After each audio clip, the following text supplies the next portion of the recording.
یاد رکھیے گا، بعض اوقات آپ کو گرانے کی کوشش کرنے والے یہ نہیں جانتے کہ ان کے اپنے کھڑا رہنے کی ایک وجہ جو ہے وہ آپ بھی ہوتے ہیں۔ دنیا مکافات عمل ہے، یہ چکر ویو ایسے ہی چلتا ہے، اور عورت ہی عورت کا گھر خراب کرتی ہے۔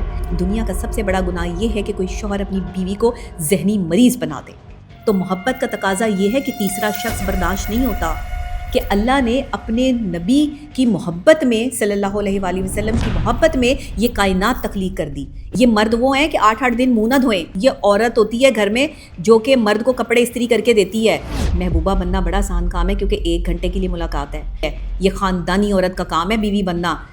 لوگوں کے گھر مت برباد کرو، کیونکہ عورتیں 2 قسم کی ہوتی ہیں، 1 روپے پیسے کی طرف چکا چوند کی طرف بھاگنے والی عورت، جو دوسری جسے جسمانی طور پر جو ہے وہ کسی مرد کی لت لگ جاتی ہے۔ اسی لیے میں مردوں کو سمجھا رہی ہوں کہ خدا کے لیے کسی کا جوتا پہن کے خود کی چال تبدیل مت کرو۔ ایسے مرد جو اپنی زندگی میں 1 سے زیادہ عورتیں رکھتے ہیں، یہ مختلف لوگوں سے اپنی تعریف کروانے کے جو ہے وہ شوقین ہوتے ہیں۔ یہ شوقین مزاج مرد ہے، اور ان کو گرانے کے لیے انہی کے دوست ان کے ساتھ جو ہے وہ شامل ہوتے ہیں، جو ان سے جیلسی فیل کر رہے ہوتے ہیں کہ اس کے ساتھ تو اتنی عورتیں ہیں، میرے ساتھ تو ہے نہیں، اس کو تو فوراً سے جو ہے وہ عورتیں مل جاتی ہیں اور میرے ساتھ عورت نہیں ہے۔ تو وہ انہی کی جو ہے وہ گرل فرینڈ اور انہی کے ساتھ چلنے والی ان کی فرینڈز اور وٹ ایور جو یہ گھٹیا قسم کے رشتے جو ہے وہ یہاں پر بنتے ہیں، ان کے ساتھ اپنے تعلقات بناتے ہیں اور انہیں ان سے متنفر کر کے جو ہے وہ لڑائیاں پڑوا دیتے ہیں۔ یاد رکھیے گا، بعض اوقات آپ کو گرانے کی کوشش کرنے والے یہ نہیں جانتے کہ ان کے اپنے کھڑا رہنے کی ایک وجہ جو ہے وہ آپ بھی ہوتے ہیں۔ یہ اکثر اوقات جب دھکا دیتے ہیں نا تو خود بھی اسی لیے گرتے ہیں۔ اکثر اوقات آپ نے کسی کو دیکھا ہوگا کہ کسی نے کسی کے ساتھ برا کیا تو اس کے ساتھ بھی برا ہوا ہے۔ دنیا مکافات عمل ہے، یہ چکر ویو ایسے ہی چلتا ہے۔ دیکھیں، کبھی بھی زندگی میں جس طرح انفیکشن ہوتا ہے نا، بخار کا انفیکشن ہو گیا، زکام ہو گیا، گلا خراب ہو گیا، کھانسی ہو گئی، اسی طرح ریلیشن شپ میں دھوکے بازی، فراڈ، جھوٹ اور دغا دینا ایسے ہے جیسے آپ کو انفیکشن ہو گیا ہے، اور اس انفیکشن کا صرف ایک ہی علاج ہوتا ہے۔ کچھ انفیکشن تو لا علاج ہوتے ہیں، وہ تو صرف جان ہی لے جاتے ہیں، جیسے کہ ایک عورت کی زندگی میں دوسری عورت کا آ جانا، اور عورت ہی عورت کا گھر خراب کرتی ہے۔ دیکھیں، صبر کرنے والوں کا مقدمہ اللہ خود لڑتا ہے، اس میں کوئی 2 رائے نہیں ہے، لیکن عورت جب صبر کے مقام پر ہوتی ہے نا تو پھر اس کا شوہر جو ہے وہ کٹہرے میں آ جاتا ہے۔ پھر اللہ کے ہاں سے جو ہے وہ بڑی سخت قسم کی جو ہے وہ نوید سنائی گئی ہے۔ اور آپ کو پتہ ہے کہ فرعون جتنا مرضی بڑا ظالم آدمی تھا، جتنا مرضی بڑا ظالم آدمی تھا، لیکن اس نے کبھی آسیہ کو گالی نہیں دی تھی، اس نے کبھی اپنی بیوی کو برا بھلا نہیں کہا تھا۔ اس نے، وہ جتنا مرضی ظالم تھا لیکن اس نے اپنی بیوی کو ذہنی مریض نہیں بنایا تھا۔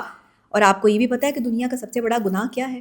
دنیا کا سب سے بڑا گناہ یہ ہے کہ کوئی شوہر اپنی بیوی کو ذہنی مریض بنا دے۔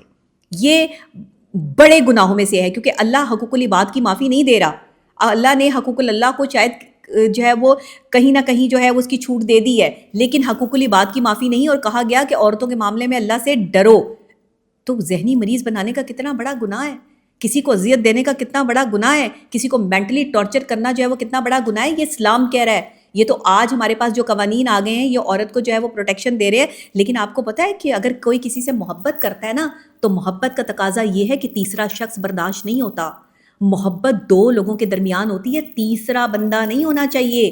جہاں تیسرا بندہ بیچ میں آتا ہے یہ محبت نہیں ہوتی، کسی ایک شخص کی دھوکے بازی ہوتی ہے، فراڈ ہوتا ہے، اور پری پلان دھوکا دیتا ہے مرد۔ یاد رکھیے گا، زیادہ تر مرد دھوکا دیتے ہیں، عورتیں بھی دھوکا دیتی ہیں، میں مانتی ہوں، لیکن مرد حضرات زیادہ دھوکا دیتے ہیں۔ اور کیوں دھوکا دیتے ہیں؟ کیونکہ انہیں 1 سے زیادہ ورائٹی عورتوں میں جو ہے وہ چاہیے ہوتی ہے۔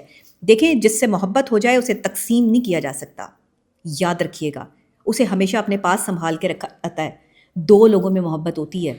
محبت کا اصل ذکر اللہ اور اس کے رسول سے آیا ہے، کہ اللہ نے اپنے نبی کی محبت میں، صلی اللہ علیہ وآلہ وسلم کی محبت میں یہ کائنات تخلیق کر دی۔ اس کائنات میں جو ہے وہ ہم جیسے جو ہے وہ عام سے بندے جو ہے وہ تخلیق کر دیے، لیکن ہمیں درجہ کیا دے دیا؟ اشرف المخلوقات کا، یعنی سب مخلوقات سے افضل۔ تو ہمیں سب مخلوقات سے افضل ہی ہونا چاہیے نا، ہماری حرکتیں بھی ٹھیک ہونی چاہیے، ہمارے بیہیویئرس بھی ٹھیک ہونے چاہیے، ہمیں دوسرے کو گرانے کی سازشوں میں نہیں پڑنا چاہیے، ہمیں ریلیشن شپ کو جو ہے وہ سمجھنا چاہیے۔ دوسری عورت سے میری ایک گزارش ہے، جو عورتیں اپنے یہ مردوں کی چمچماتی شکلیں، ان کے دھلے ہوئے کپڑے ان کو نظر آتے ہیں نا، مری جا رہی ہوتی ہیں آپ ان کے اوپر کہ ہائے کتنا پیارا لڑکا، کتنا پیارا ہے، کسی کا شوہر ہے، کسی کا جو ہے وہ ابھی نئی نئی شادی ہوئی ہے تو جی کپل بہت اچھا ہے، یہ لڑکا بہت اچھا ہے. یہ سارے کا سارا جو وہ اچھا نظر آ رہا ہے نا، دھلے ہوئے کپڑوں میں چمکدار آدمی نظر آ رہا ہے، یہ سارا کا سارا کریڈٹ اس کی بیوی کو جاتا ہے. یاد رکھنا یہ مرد وہ ہیں کہ 8-8 دن منہ نہ دھوئیں، 8-8 دن اٹھ کر جو ہے وہ کپڑے تبدیل نہ کریں، اور جو ہے وہ ان کو پتہ بھی نہ ہو کہ استری کے بغیر جو ہے وہ کپڑے پہن کے چلے جائیں. یہ عورت ہوتی ہے گھر میں جو کہ مرد کو کپڑے استری کر کے دیتی ہے، مرد کے کپڑوں کا دھیان رکھتی ہے، اس کا منہ دھلواتی ہے، اس کو باہر بھیجنے سے پہلے جو ہے وہ چیک کرتی ہے کہ اس کے کپڑے ٹھیک ہیں، یہ صحیح لگ رہا ہے. کیونکہ ایک گھریلو خاندانی اور سلیقہ شعار عورت جو ہے وہ مرد کے کپڑوں کی عکاسی کر رہی ہوتی ہے کہ اس کی بیوی اچھی ہے، جو اس کا خیال رکھتی ہے. اگر آپ کسی مرد کی چکا چوند دیکھتے ہیں نا، اس کے دھلے ہوئے کپڑے، اس کے ٹشن، اس کا جو ہے وہ دھلا ہوا منہ، پرفیوم، یہ سب کچھ، اس پر آپ فدا ہو رہی ہوتی ہیں دوسری عورتیں جو مری جا رہی ہوتی ہیں. تو یہ ذرا کبھی کسی کی بیوی بن کے دیکھو، پھر پتہ لگے گا. اور یہ جو دوسری بیوی بننا ہے نا، یہ شاید بڑا آسان کام ہے کہ کسی کا گھر توڑ دو، اس کا پورا خاندان برباد ہو جاتا ہے جس کی تم دوسری بیوی بن رہی ہو. اس کے بچوں کی ذہنی صحت برباد ہو جاتی ہے، اس کی بیوی مینٹلی ڈپریشن میں آ جاتی ہے، اور اگر اس کے ہاں بچہ پیدا ہونے والا ہو تو یقین کریں وہ بچہ بھی جو ہے وہ ذہنی مرض میں جو ہے وہ امراض میں مبتلا ہو جاتا ہے. یہ جو تصویر کا دوسرا رخ ہے نا، یہ دیکھ لو کہ یہ چکا چوند، یہ مردوں کے کپڑے، یہ ان کے پرسنالٹیز اور ان کے پرفیومز اور یہ سب تمہیں نظر آتے ہیں، اور تم ان کے پیسے پر جو ہے وہ ڈلتی ہوئی چلی جاتی ہو اور دوسری عورت بن کر ان کے گھر میں جو ہے وہ جا کے بیٹھ جاتی ہو. یاد رکھو کسی کی بیوی بننا بڑا مشکل کام ہے، یہ آسان کام نہیں ہے. محبوبہ بننا بڑا آسان کام ہے، کیونکہ 1 گھنٹے کے لیے ملاقات ہے، 2 گھنٹے کے لیے ملاقات ہے. اس میں تیار ہو کر تم جو ہے وہ اپنے ٹشن دکھا سکتی ہو، اپنے جو ہے وہ ادائیں دکھا کر جو ہے وہ مرد کو لبھا سکتی ہو. لیکن کسی کی بیوی بن کے جب ساری زندگی اس کی خدمت کرنی پڑتی ہے نا، تو یہ کام صرف عزت دار عورت کر سکتی ہے. یہ خاندانی عورت کا کام ہے بیوی بننا، یہ عام عورت کا کام نہیں ہے بیوی بننا. کیونکہ بیوی بننے کے لیے ایک مرد کے ساتھ وفاداری ضروری ہے، ایک مرد کے گھر میں رہ کر اس کی جو ہے وہ پسند کی چیزیں کرنا، اپنی ذات کی نفی کر کر اس کو جو ہے وہ اہمیت دینا، یہ خاندانی عورت کا کام ہے. حاصل یا لا حاصل کی تو بات ہی نہیں ہے. میں چاہوں، انسان چاہے تو لا حاصل تک جو ہے وہ پہنچ سکتا ہے. کسی کے بھی حلق سے نوالا نکالنے کی صلاحیت رکھتا ہے انسان، یاد رکھیے گا.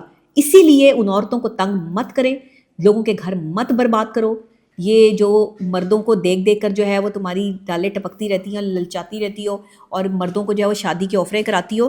دوسری شادی خوبصورت زندگی کی ضمانت نہیں ہوتی ہے، یاد رکھنا. کیونکہ تمہاری اصل زندگی کوئی نیا رشتہ نہیں ہوتا، بلکہ تمہارے وہ بچے ہوتے ہیں. یہ میں مردوں سے جو ہے وہ مخاطب ہو کر کہہ رہی ہوں کہ تمہارے وہ بچے ہوتے ہیں جو تمہارے فیصلوں کی قیمت اپنی معصومیت سے ادا کر رہے ہوتے ہیں. اپنے بیٹوں کو، اپنی بیٹیوں کو سنبھالو، ان کی پرورش کرو، انہیں اچھا انسان بناؤ، انہیں ملک اور اپنے مذہب کے لیے جو ہے وہ تیار کرو، انہیں بکھرنے نہ دو. تمہاری اصل شکل، تمہاری اصل پاور ایک مرد کی جو ہے وہ دوسری بیوی میں نہیں، بلکہ تمہارے بیوی بچوں اور تمہارے گھر کی جو ہے وہ فلاح میں چھپی ہوئی ہے، امن میں چھپی ہوئی ہے. ان کے ذہنی امراض میں انہیں مبتلا کر کر دوسری عورت کے ساتھ رنگ رلیاں مت بناؤ. یہ دوسری عورت تمہیں آ کر سکون پرووائڈ نہیں کرے گی. اس نے تمہارا گھر برباد کر دیا ہے، اس نے تمہیں کہیں کا نہیں چھوڑا ہے، لیکن تمہیں پرواہ نہیں ہے اس چیز کی. تمہارا بیٹا کسی بھی سلسلے میں ہو، تمہاری پہلی بیوی جو ہے اس کی کوئی بھی مینٹل سچویشن ہو، اس چیز کا تمہیں احساس نہیں ہے.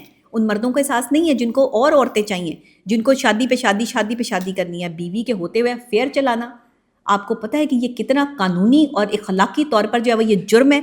کسی کی غلط فہمی نہیں ہوتا، مرد کا پری پلان فیصلہ ہوتا ہے افیئر چلانے کا.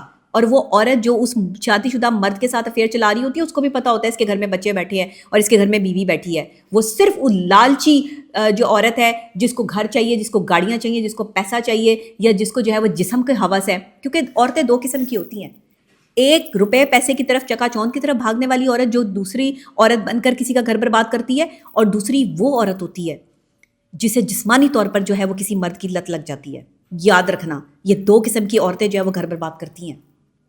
ایک اس طرح کی عورتیں جو ہے یہ سچ سے نا واقف ہیں، لوگ سچ جانتے ہوئے بھی خاموشی اختیار کرتے ہیں. اور جب میں بولتی ہوں تو پھر میری بڑی بڑی تحریریں لگتی ہیں کہ ڈاکٹر نبیہہ علی خان نے یہ کہہ دیا، میں نے کہہ دیا، تصدیق کر لو. سچ سچ ہوتا ہے، میں سچ بولتی ہوں، میری ایک ایک بات جو ہے وہ سچ پہ مبنی ہوتی ہے. میں نے کوئی جھوٹ کی پلندے نہیں یہاں پر جو ہے وہ ڈالے ہوئے، اور نہ میں جو ہے وہ کوئی جھوٹی باتیں یا کتابی باتیں جو ہے وہ یہاں بیٹھ کے کرتی ہوں.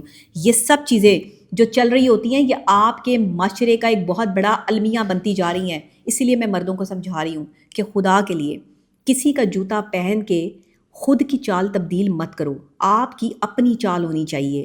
جب کہ آپ کسی کا جوتا پہن کے خود کو اس کی چال میں ڈھالنے کی کوشش کرتے ہیں تو آپ کی اپنی چال بھی خراب ہو جاتی ہے، چلنے کا طریقہ خراب ہو جاتا ہے۔ کسی کا شوہر لے کر تم اس کا جو ہے وہ اترن استعمال کر کے جو ہے وہ کوئی بہت بڑی توپ نہیں بن جاتی، بلکہ تم وہ غلطی کر رہی ہو کیونکہ تم کسی کا جھوٹا استعمال کر رہی ہو، اور اس عورت کو تم اذیت پہنچا رہی ہو، کل کو تم پر بھی ایک تیسری عورت جو ہے وہ آئے گی جو تمہیں اذیت پہنچائے گی، پھر کیا کرو گی؟ کیونکہ جو مرد پہلی اچھی خاصی بیوی کو چھوڑ کے دوسری عورت کی طرف جا سکتا ہے، وہ تیسری کی طرف بھی جا سکتا ہے، چوتھی کی طرف بھی جائے گا، پتہ نہیں کتنی عورتوں کی طرف جائے گا۔ اور یہ 36 جگہ منہ مارنے والے لوگ جو ہیں اب کریکٹر اسیسینیشن بھی کرتے ہیں لوگوں کی، یہ اپنے کریکٹر کو بڑا سالڈ رکھتے ہیں، ان کے کریکٹر پہ آپ بات کر دیں تو چیخو پکار کر کے آپ کی زندگی حرام کر دیں گے، آپ کو کہیں گے کہ تم نے میرے کریکٹر پہ بات کیسے کی، میں تو دنیا کا عظیم ترین آدمی ہوں، میں تو دنیا کا عظیم ترین شخص ہوں، میں نے تو کبھی غلط کام کیا ہی نہیں ہے۔ اللہ موجود ہے اور اللہ برائی کو پسند نہیں کرتا۔ اللہ نے 2 راستے دیے ہیں، اچھائی اور برائی، ہم پہ ڈیپینڈ کرتا ہے کہ ہم کون سا راستہ اپناتے ہیں۔ مردوں سے میری گزارش ہے کہ دوسری عورت آپ کی زندگی نہیں بدلتی، آپ کے بچوں کا اچھا مستقبل آپ کو دینا اور اپنی بیوی کو خوش رکھنا آپ کی زندگی میں سکون پیدا کرے گا۔ نہیں یقین آتا تو آزما کے دیکھ لو، عورتوں کی طرف مت بھاگو۔ شیخ سعدی رحمۃ اللہ علیہ فرماتے ہیں، اپنے بیٹے کو نصیحت فرماتے ہیں کہ بیٹا عورت کے پیچھے مت جانا، اور بازاری عورت کے پیچھے تو بالکل بھی مت جانا، کیونکہ اس سے آدھا ایمان چلا جاتا ہے۔ تو آپ اپنے آدھے ایمان کا سودا جو ہے وہ کر چکے ہیں۔ غلاظت میں منہ مت ماریں، اپنے گھروں کو دیکھیں اور اپنے گھروں کو جو ہے وہ خوشحال بنائیں، تاکہ آپ اللہ کے آگے جا کے بھی سرخرو ہوں۔ سب کچھ یہیں پر نہیں یہ مزے لے لینے، آگے جا کے جب قبر میں جو ہے وہ کیڑے پڑنے ہیں نا، اس کا بھی حساب کتاب دینا ہے۔ تو خدا کے لیے رحم کریں، اپنے اوپر بھی اور اپنے بچوں کے اوپر بھی اور اپنے خاندان کے اوپر بھی۔